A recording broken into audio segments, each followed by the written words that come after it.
Bonjour et bienvenue à l'émission du Québec, l'émission où on parle des dernières nouvelles. Hier à Paris, deux traités ont été signés. Le traité de Paris a été signé entre les États-Unis d'Amérique et la Grande-Bretagne. Ce traité fait que l'Angleterre reconnaît officiellement l'indépendance des États-Unis d'Amérique. Le traité de Paris a plusieurs impacts sur les territoires de l'Amérique du Nord. Premièrement, les États-Unis agrandissent leur territoire en recevant la vallée de l'Ohio, le territoire au sud des Grands Lacs et tout le territoire des Amérindiens. Donc, la province de Québec perd énormément de territoire et le territoire amérindien disparaît. L'autre traité, le traité de Versailles, est signé entre l'Espagne, la France et la Grande-Bretagne pour résoudre leurs différences. Comment l'indépendance américaine est arrivée? On va expliquer tout cela et inclure plusieurs de nos meilleures entrevues.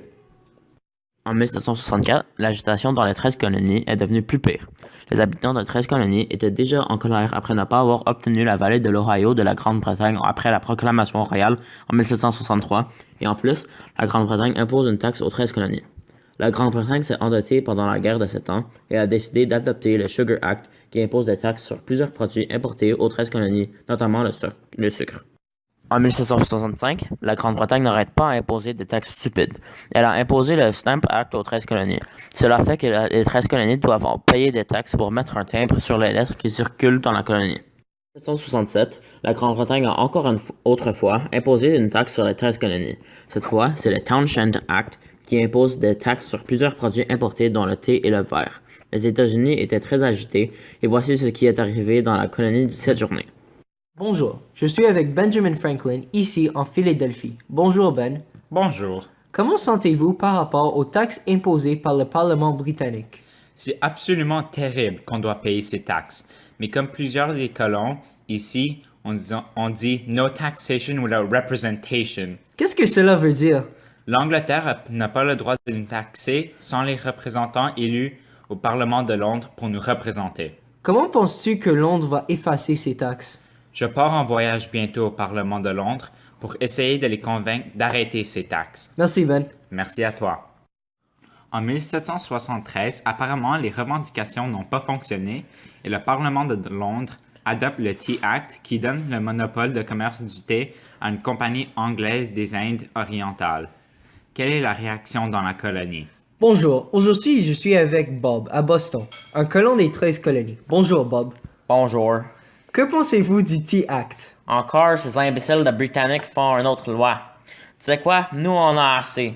Ce soir, moi et plusieurs autres insurgés vont déguiser en Amérindiens, se faufiler sur les bateaux dans le port de Boston qui sont supposés apporter du thé en Angleterre.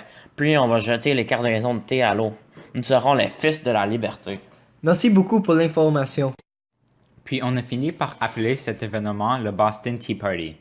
Puis cela semble comme la goutte qui a fait déborder le vase.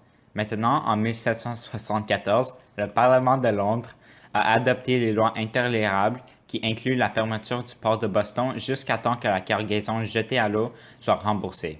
Une autre loi intolérable est l'Acte de Québec. L'Acte de Québec est adopté en 1774 et une politique de conciliation aux Canadiens. La province de Québec agrandit en ajoutant le Labrador, la vallée de l'Ohio et le territoire autour des Grands Lacs. Cela diminue le territoire amérindien et donne à la province de Québec un territoire riche en fourrure. Pour la justice, les lois criminelles demeurent anglaises, mais les lois civiles deviennent françaises, qui fait que le régime seigneurial est officiellement reconnu. Pour la religion catholique est officiellement reconnue et on perçoit la dîme. Finalement, le serment de fidélité remplace le serment de test, faisant que les Canadiens peuvent occuper des fonctions au Conseil sans abandonner leur foi. Comment est-ce que cela est reconnu dans la colonie? Bonjour, je suis avec Guy Carleton qui va nous expliquer comment les différentes parties de la population réagissent à l'Acte de Québec. Bonjour Guy. Bonjour. Comment penses-tu que les Canadiens ont réagi à l'Acte de Québec? Je pense en général qu'ils étaient contents, probablement pour des différentes raisons. Par exemple, les seigneurs sont contents que les seigneuries sont reconnues. L'Église, elle, est contente que la reconnaissance de la religion catholique. Puis, les marchands sont contents de l'expansion du territoire de fourrure. Je pense que le peuple est principalement content de la religion catholique, mais un peu mécontent du retour de la dîme et des rentes seigneuriales. Et les Britanniques, comment réagissent-ils?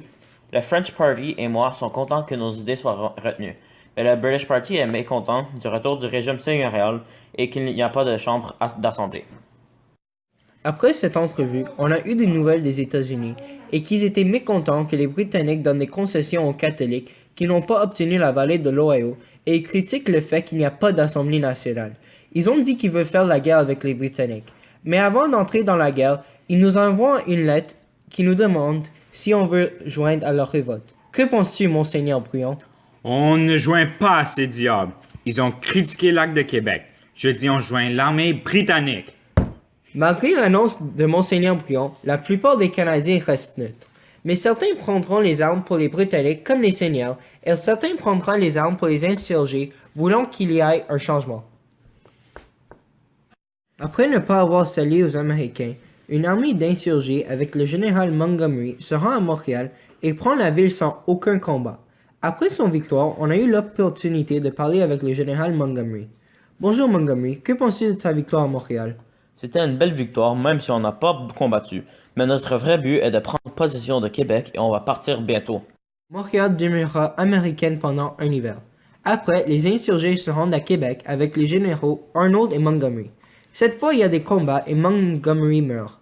L'attaque arrive le 31 décembre 1775 parce que les contrats des soldats vont terminer le 1er janvier. Malgré tout, les Américains siègent pendant tout l'hiver. Mais en printemps, il y a la fonte des glaces et l'arrivée des flottes britanniques par le fleuve Saint-Laurent. Cela fait que les Américains vont se retraiter. En 1776, plusieurs personnes réunissent à Philadelphie pour signer la Déclaration d'indépendance des États-Unis et prennent le nom des États-Unis d'Amérique. Le texte rédigé principalement par Thomas Jefferson. On a eu la chance de parler avec George Washington. Penses-tu que les Britanniques vont accepter votre déclaration? Non, je pense que les combats vont continuer et on est prêt pour tout. On est ici pour gagner et on veut notre indépendance. En 1778, la France décide de soutenir financièrement les États-Unis. Ils veulent avoir leur revanche sur la Grande-Bretagne. Finalement, en 1781, les troupes britanniques vont se capituler. Pendant toutes ces batailles, les Américains qui veulent rester fidèles à la couronne britannique partent des États-Unis et décident d'installer dans la province de Québec. Ils s'appellent les Loyalistes. Ils commencent dès 1775 d'installer. Ils installent principalement au Nouveau-Brunswick, en Nouvelle-Écosse, près des Grands Lacs et au Cap-Breton. Ils sont peu dans les zones des seigneuries. Ils continuent à s'installer et bouleversent la population. Ils vont s'unir au British Party et revendiquent des lois civiles anglaises et une chambre d'assemblée. Puis avec cela, on est rendu à aujourd'hui. Merci de nous avoir écoutés. On voulait dire merci aux Britanniques de nous avoir laissé la permission de faire ce reportage. Ils sont dévastés par la perte de 13 colonies. On voulait aussi dire merci aux Américains qui nous ont donné des nouvelles sur une journée où il y avait très peu de nouvelles. Maintenant, voici Jean Bramou avec les sports.